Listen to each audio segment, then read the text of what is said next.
Hello and welcome back to the channel, and today we're going to be discussing Stellar Blade once again. For those of you who are not in the know, Stellar Blade has been getting a couple of updates here and there on the internet, and I'm here to report on that to you guys so you guys don't have to go look for the information. First little brand new tidbit of information is that Stellar Blade will be getting an adults only rating in South Korea due to the nudity and violence, which is quite surprising to me because PlayStation doesn't really have any games with like just complete nudity in them, especially at this resolution of graphics. I'm wondering, is there like a gratuitous amount of nudity and gore, or are they just a little bit more strict in South Korea? If you guys know the answer, let me know in the comment section below, because I really don't know. Upcoming PS5 exclusive Stellar Blade has given an adults only rating in Korea, where developer Shift Up is located. Considering the attention-grabbing headlines the game has been generating, it should come as no surprise this is due to apparent or suggested nudity and extreme violence. I feel like this can be because the developers did put a lot of time in her backside, if y'all know what I'm saying. And some people are not super happy about that because some of her outfits kind of are like these really tight bodysuits. And if you're a little uppity, that might be a little offensive for you. There is no word yet on how Western bodies like BEGI and ESRB will rate the game, but we will wager it aligns with its initial ruling. According to the Korean outlet This Is Game, protagonist Eve appears to be naked while wearing specific costumes, and the violence depicted shows mutilation with plenty of blood. Cool. I mean, that isn't really new for us. However, I would not be surprised if Stellar Blade is the first PS5 game that is so graphic with its violence. Probably a lie, but I'm gonna stick with it regardless. Because there were some really violent games I played.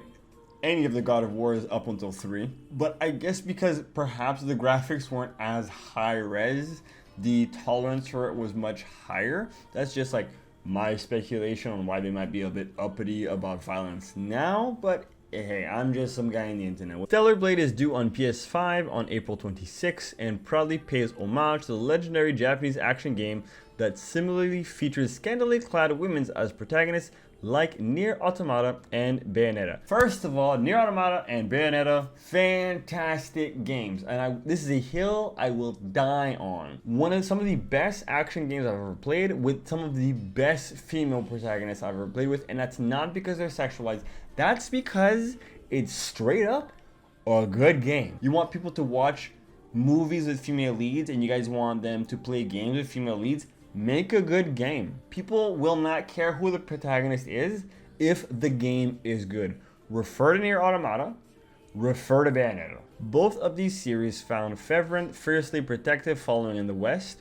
We're willing to go out on a ledge and predict that Stellar Blade will likely be a hit with fans of those games for similar reasons. Is having an attractive protagonist a plus? 100%. I'm not gonna deny it. I love to look at something pretty when I'm playing the game. But what's most important is that if the gameplay is good, people are going to play the game. Plain and simple. We do have a little bit more news on what's happening with Stellar Blade, so let's dive right into that. Single-player games with definitive endings are still very important, says Stellar Blade dev. There's been much hand-wringing among PlayStation fanbase about Sony's reported obsession with live service games. But two of its upcoming titles, Rise of the Ronin and Stellar Blade, are single-player centric and unshamedly old school in their design. We spoke to Korean developer Shift Up, who currently working on the latter title, about its approach to the title, and it is stressed that traditional single-player campaigns with definite endings are still extremely important. Yes, 1000%.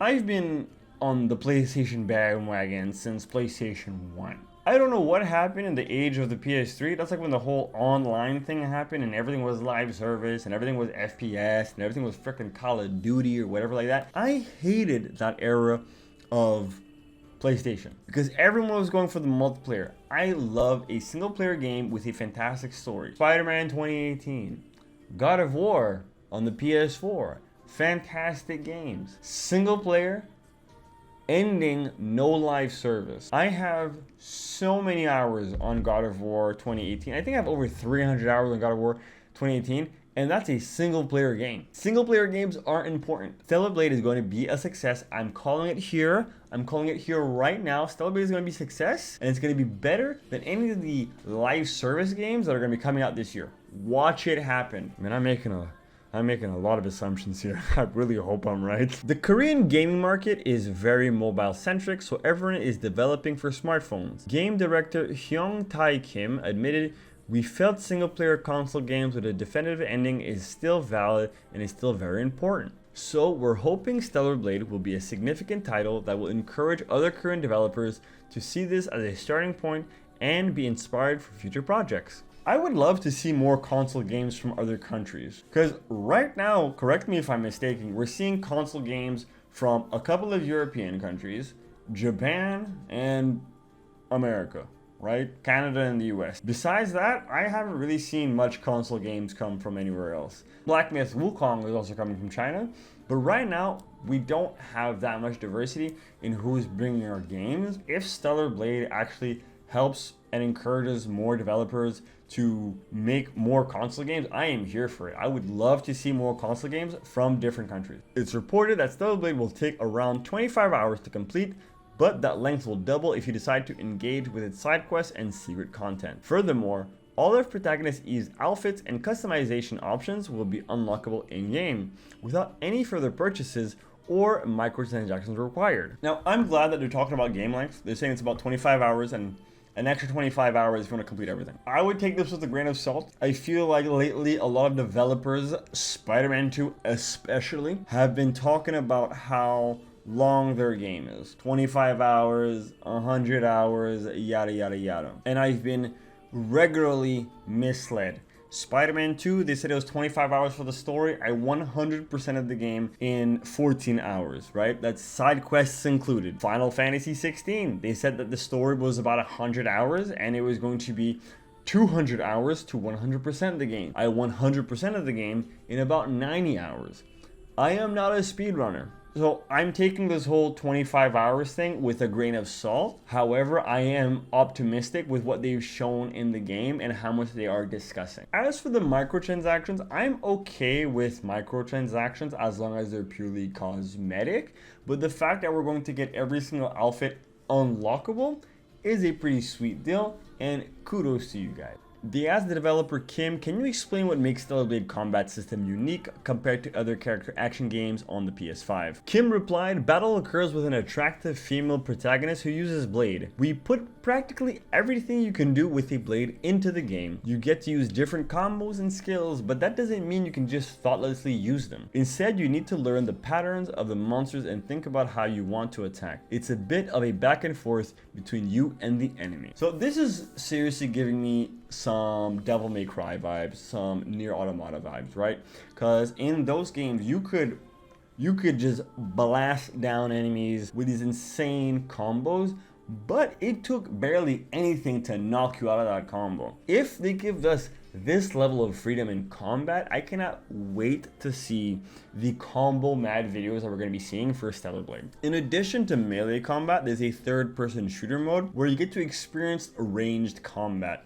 And also you get to use items. So it's blade centric, but you'll experience all different kinds of actions throughout. You mostly use your melee weapons, but you do have the option of some ranged weapons. However, unlike Devil May Cry, you can go into a shooting mode similar to that of Nier Automata, to be fair. I did see in the trailer where like she had this huge like arm cannon with different ammo. I'm guessing that throughout the game you'll unlock new ammo and hopefully attachments for the arm cannon, maybe like a laser or maybe like a grenade launcher. I'm really looking forward to see what they're going to end up doing with all the possibilities of Eve. And I'm hoping that Eve will also have more than just one weapon, maybe dual wielding. Well, from the trailer so far, we've only ever seen her use the one blade, but if we could have like different types of blades, that'd be pretty cool as well. Notably, there are different support features that will make the game accessible to those who aren't as familiar with action games, so you can still experience it. Yes, 1,000 times yes. Make games accessible. Now, I understand that not every game is for every person. Take the Souls series, for example. Most people are not going to enjoy those kind of games because they're too difficult, and there's no difficulty setting either, which makes the game not enjoyable for everyone.